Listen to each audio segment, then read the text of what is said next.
আসসালামু আলাইকুম রহমতুল্লাহ। এটা ভারত, তারা এরকমই একেবারে সাদাসিধে চলাফেরা, সবার সাথে বন্ধুত্ব, সময় মতো ঝোপ বুঝে কোপ মারা, দরকার পূরণে সবসময় ব্যস্ত। সাধারণ জনগণের কষ্ট হোক সেটা কখনো তারা চায় না। তাদের সরকারের মূল কাজ হলো জনগণকে ভালো রাখা। এজন্য তারা নিরলস পরিশ্রম করে।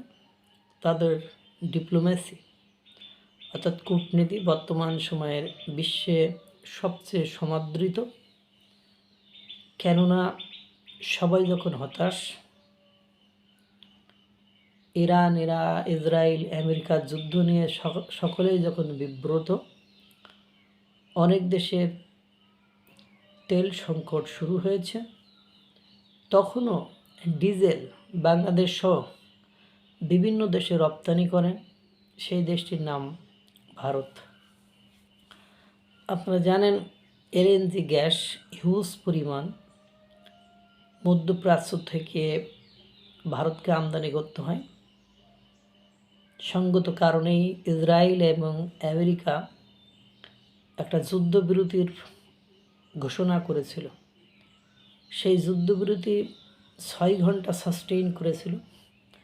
তারপরে আবার জেলাও সেই কুদু, লেবানন শহর এবং লেবান শোধনাগার ইরানের, এবং লেবাননে 10 মিনিটে 100রও বেশি বোমা ছুড়ে লেবাননে বহু মানুষকে হতাহত করেছে ইসরায়েল। তারই প্রেক্ষাপটে মধ্যপ্রাচ্যে আক্রমণ করেছে ইরান। কিন্তু আপনারা জানেন যে মুহূর্তে যুদ্ধবিরতি ঘোষণা করেছিল, সেই মুহূর্ত থেকে হরমুজ প্রণালী খুলে দেওয়ার সিদ্ধান্ত নেয়। পাশাপাশি তেলের দামেও, ক্রুড অয়েলেও দাম কিছুটা কমে গিয়েছিল। কিন্তু 6 ঘন্টা পরেই আবার যখন ইসরায়েল লেবান শোধনাগার, ইরানের সবচেয়ে বড় তেল শোধনাগার লেবান শোধনাগারে হামলা চালায়, লেবাননের উপরে হামলা চালায়, আর ওরা মধ্যপ্রাচ্যের ইরাক, কাতার, কুয়েতে ইরান হামলা চালায়, সে হরমুজ প্রণালী আবারও বন্ধ হয়ে যায়। তারপরে আবারও সেই যুদ্ধের ভয়াবহতা ছড়িয়ে পড়ে। কিন্তু এর ভেতর দিয়েই কাতারে ছুটে যায় ভারতের 2 মন্ত্রী, কারণ জনগণের স্বস্তিতে রাখতে হবে। এবং আপনারা জানেন গ্যাস, এলএনজি, এলপিজি গ্যাস ভারতের জন্য কতটা অত্যাবশ্যক, আর মধ্যপ্রাচ্য থেকে এটা ইজিলি নিয়ে আসা যায় হরমুজ প্রণালী ব্যবহার করে। অবশ্য হরমুজ প্রণালীর বিকল্প হিসাবে ওমানের পাশ দিয়ে নিয়ে আসার একটি বিকল্প পথ ইতিমধ্যে ভারত সহ বেশ কয়েকটি রাষ্ট্র করে ফেলেছে। সেই ওমানের ওই সাইড দিয়ে ইতিমধ্যে ভারত 8টি ভেসেল অর্থাৎ জলযান সেখান থেকে নিয়ে এসেছেন। এখন যখন হরমুজ প্রণালী খুলে দিয়েছে তখন এটি ইজি সিস্টেম, আর এই ইজি সিস্টেমটাকে ব্যবহার করে যে কোনো লোক নিয়ে আসতে চাইবে, এটাই স্বাভাবিক।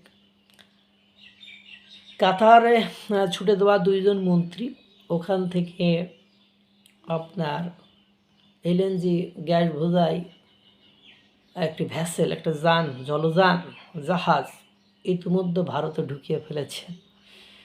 সেখানে আবার বন্ধ হওয়ার কারণে পুরো বিশ্ব স্তম্ভিত। সেখানে ভারত তাদের কাজ করে ফেলেছে। আর ভারতের জাহাজে ইরান মনের ভুলক্ষরেও আক্রমণ করবে না, এটা ভারত ভালো করে জানে এবং ইরানও ভালো করে জানে। কারণ আজ ইরানের মানুষ যে চিকিৎসা সেবা পাচ্ছে, ঔষধ পাচ্ছে, যে খাদ্য সামগ্রী পাচ্ছে তার কিছুটা হলেও ভারতের পক্ষ থেকে দেওয়া হচ্ছে এবং ভারত এই যুদ্ধে কোনো পক্ষ অবলম্বন করেনি। তারা নিরপেক্ষ থেকেছে যে বাবা তোমাদের ঝামেলা তোমরা মেটাও। এবং দেখেন, এর নামই ভারত। যখন যুদ্ধবিরতি হলো তখন মধ্যপ্রাচ্যে থাকা ভারতীয়দের ভারত থেকে নির্দেশনা পাঠানো হলো, আপনারা আগামী 7 দিন সাবধানে চলাচল করবেন। যুদ্ধবিরতি হয়েছে মানে উৎফুল্ল উল্লাসে খোলামেলা ঘুরে বেড়াবেন, এটা কিন্তু ঠিক নয়।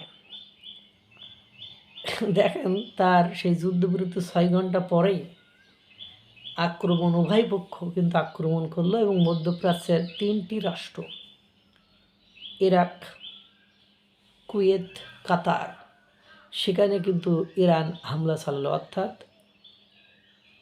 ভারতের গোয়েন্দা সংস্থা, ভারতের কূটনীতি এত বেশি স্ট্রংলি কাজ করে, তারা আগে থেকেই উপলব্ধি করতে পেরেছে বা আগে থেকেই তাদের কাছে হয়তো মেসেজ ছিল যে এটা লাস্টিং করবে না, এই যুদ্ধবিরতি লাস্টিং করবে না। দেখেন, তেল ঠিকই নিয়ে মানে গ্যাস ঠিকই হরমুজ প্রণালী ব্যবহার করে নিয়ে আসলো, ঠিকই তার জনগণকে সচেতন করে দিল যে এই যুদ্ধবিরতি নিয়ে এত লাফালাফি করার দরকার নেই, কারণ এটা খুব বেশি লাস্টিং করবে না, খুব বেশি স্থায়ী হবে না। তো দেখেন, ভারত তাদের প্রয়োজনে সব কিছু করতে পারে, কারণ তারা অলওয়েজ তাদের প্রায়োরিটি লিস্টে অর্থাৎ গুরুত্বের তালিকায় তাদের দেশের জনগণকে তারা রেখেছে। এই জন্য এর নামই ভারত। আর ভারত এ কারণেই, কারণ আপনার ক্ষমতায় থাকার মূল মন্ত্র, গণতান্ত্রিক রাষ্ট্রে বলা হয় জনগণই সার্বভৌম ক্ষমতার অধিকারী। সেই জনগণকে যে সরকার যত বেশি স্বস্তিতে রাখতে পারবে সেই সরকার তত লাস্টিং করবে। আজ ভারতের জনগণ দক্ষিণ এশিয়া মহাদেশের মধ্যে সবচেয়ে স্বস্তিতে থাকা একটি রাষ্ট্র। দক্ষিণ এশিয়া মহাদেশের প্রত্যেকটি হয় দুর্ভিক্ষ, মহামারী, না হলে অস্থিতিশীলতা, না হলে দুর্ভোগ, না হলে হয়রানি, না হলে হত্যাযজ্ঞের মতো ঘটনা ঘটছে। এক্সেপশন ভারত। তার প্রতিবেশী সকল রাষ্ট্রগুলোও অস্থিতিশীল থাকলেও তারা শান্তিতে বসবাস করেছে। তাদের মূল্যস্ফীতি, মুদ্রাস্ফীতি সবচেয়ে কম। তাদের জনগণের সব কিছু রিজনেবল প্রাইজের মধ্যে তারা ক্রয় করতে পারে। সুতরাং ভারত সরকারের প্রতি তাদের জনগণের আস্থা অটুট। এজন্য সামান্য ত্রুটি বিচ্যুতিতে বা ডোনাল্ড ট্রাম্পের শুল্ক আরোপের পরেও ভারতের জনগণ ভারত সরকারের বিরুদ্ধে মন্তব্য করে না, মাঠে নামে না, কারণ জানে সরকার চেষ্টা করেছে আপ্রাণ যাতে করে আমাদের স্বাধীনতা, সার্বভৌমত্ব রক্ষা করে আমাদের জন্য সুবিধা তারা বাও করতে পারে, তারা বিভিন্ন জায়গা থেকে নিয়ে আসতে পারে। এর নামই ভারত, এর নামই ভারত।